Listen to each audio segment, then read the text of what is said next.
Alam niyo ba, mali ang ideya na kapag lalaki ka, wala ka ng hormonal factors na maaaring konektado sa pagtaba. Totoo, walang menstruation at PCOS ang lalaki.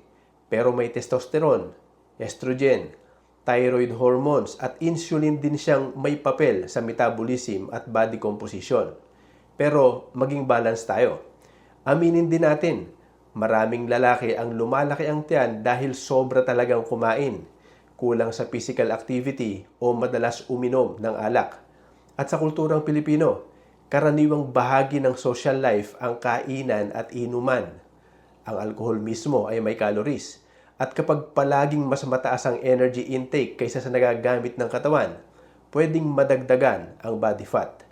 Pero hindi rin lahat ng malaking tiyan ay simpleng matakaw lang.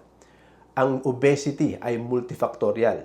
Maaring may kontribusyon ang genetics, hormones, medications, tulog, environment, pagkain at physical activity. Pati malaking dibdib ng lalaki, maaaring pseudogynecomastia o taba sa chest. Pero maaari ring gynecomastia kung saan breast gland tissue mismo ang lumalaki. At kung mali ang body shaming sa babae, mali rin kapag lalaki ang pinagtatawanan. Kung equality ang gusto natin, dapat pareho rin ang respeto.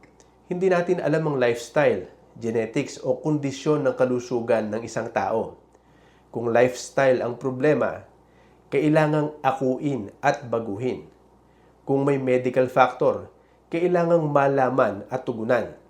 Pero alin man doon, hindi kailangan gawing katatawanan ang katawan niya.